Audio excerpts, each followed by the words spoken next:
Im edlen Saal Maritim des Maritim Airport Hotels in Hannover-Langenhagen fand am 18. Juni 2011 die festliche Preisverleihung des Leinesterns statt. Zum zweiten Mal wird mit diesem Preis ehrenamtliches Engagement ausgezeichnet. In glamourösem Rahmen, bei Live-Musik und dem ein oder anderen Glas Wein wurden die Freiwilligen von Moderatorin Alida Gundlach durch den Abend geführt.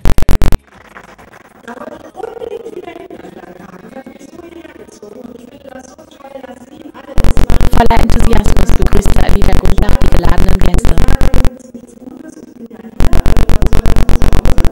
Das Freiwilligenzentrum Hannover vergibt den Leinestern in den 3 Kategorien Projekt des Jahres, Unternehmensengagement und Freiwilliger des Jahres, der aber nicht von der Jury, sondern von Lesern der Hatz bestimmt wurde.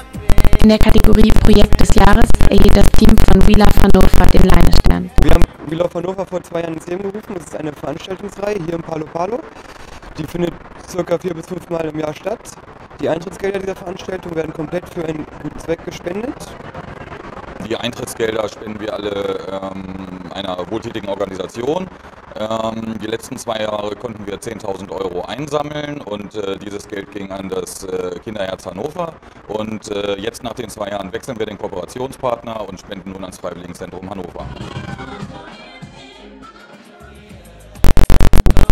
Neben diesem waren das Projekt Balu und Blue und Fieberkurve, Chefärzte im Gespräch, nominiert. In der Kategorie Unternehmensengagement gewann die Üstra mit der Kampagne Zivilcourage hat viele Gesichter. Zeig deins. Zeig dein Gesicht, gerade wenn Menschen in höchster Not und Gefahr sind. Das ist das Gebot der Stunde.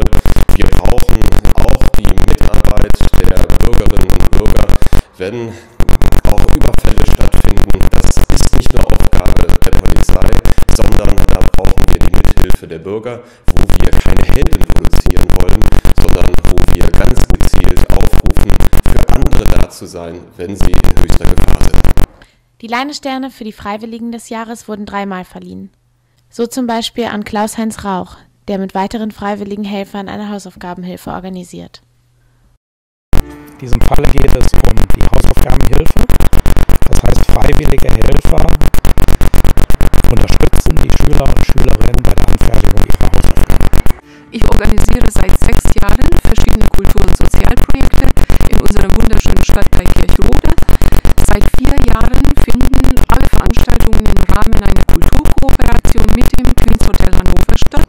Das Hotel ist jedoch nicht nur Veranstaltungsort, sondern aktiver Mitgestalter dieser Projekte.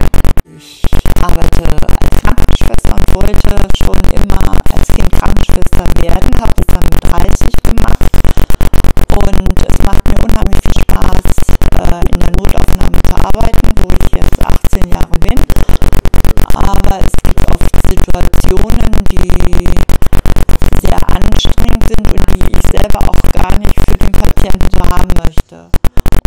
Für viele ehrenamtliche Helfer liegt die Motivation darin, die eigene, aber auch die Lebensqualität anderer Menschen zu erhöhen und das soziale Umfeld, in dem man lebt, mitzugestalten.